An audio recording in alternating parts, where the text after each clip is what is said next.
Hello guys यार, hello all of you. आज मैं ये जो माइंड मैप है, ये जो मैंने बनाया है, एक्चुअली ये मैं आपको शेयर तो नहीं कर रही हूँ, बस जस्ट इसी में मैं आपको माइंड मैप की ऑल द थिंग्स बताने वाली हूँ। Okay, get ready, get set ready. Okay, atomic structure का है ये, मींस कि ये क्लास 11 का है, नीट का समझ सकते हो। ओके, हम आ जाते हैं प्रिंसिपल क्वांटम नंबर पर। रिप्रेजेंट करता है ये shell, maximum number of electrons हैं in a shell 2n²। Number of orbitals in a shell n²। Azimuthal quantum number है l। रिप्रेजेंट करता है सब शेल, जैसे कि उसमें करता था शेल को, ऐसे इसमें करता है सब शेल को। वैल्यू ऑफ l क्या है इसमें? 0 to n-1, 0 to n-1। ठीक है, just 1 minute, yes, 0 to n-1 and orbital angular momentum l plus 1 h2 चलेगा, ये 2 pi h/2 pi।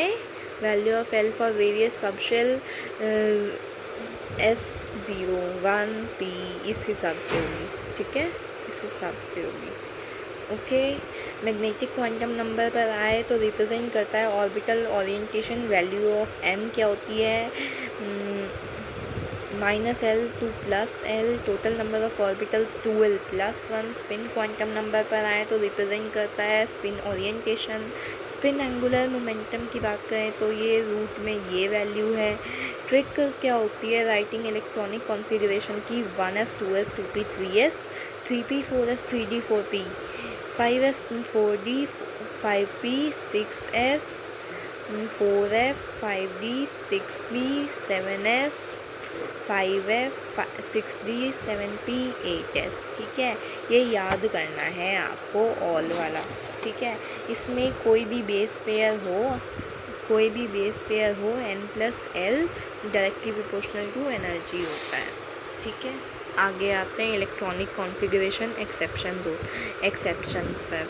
ये 2 एक्सेप्शन है इलेक्ट्रॉनिक कॉन्फ़िगरेशन। बाकी ये कुछ चीज़ देखो,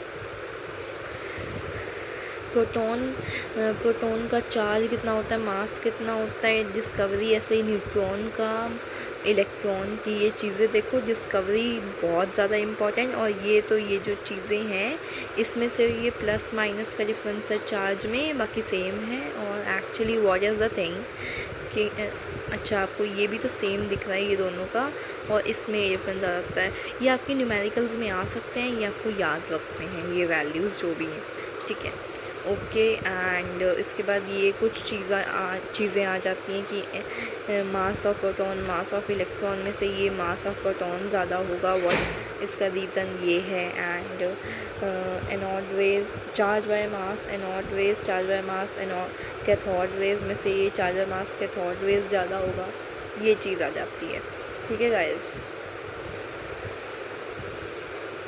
ठीक है गाइस।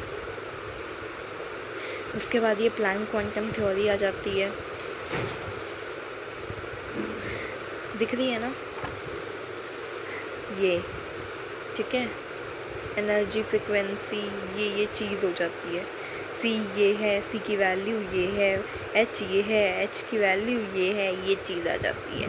करेक्टरिस्टिक ऑफ वेव की बात करें तो इसमें ये चीज़ आती है कि वेवलेंथ की ये होती हैं, फ्रिक्वेंसी की ये होती है, और वेव नंबर की ये होती है। ये करके ही बता सकते हैं। देखो, इतना तो बता नहीं सकते, इसको इतना कैसे बताएं हम, है ना भाई? देखो, माइंड मैप है, मीन्स आपको मोस्ट ऑफ द चीज़ें पहले ही आती होंगी। एक तरह से ओवरव्यू ग्लिंच दे रहे हैं हम। ठीक है, ये क्या लिखा है? Bohr's atomic model. Bohr's atomic model angular momentum quantized है mvr nh/2 है। n की वैल्यू ये हो सकती है।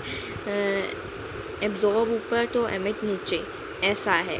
और ये देख लो formula related to Bohr model, radius of Bohr orbit के हिसाब से देख लो, velocity of electron in nth shell के हिसाब से देख लो, एनर्जी इन इलेक्ट्रॉन NaCl के हिसाब से देख लो, और for H atom Z is equal to 1 के हिसाब से ये चीज़ें हो गई।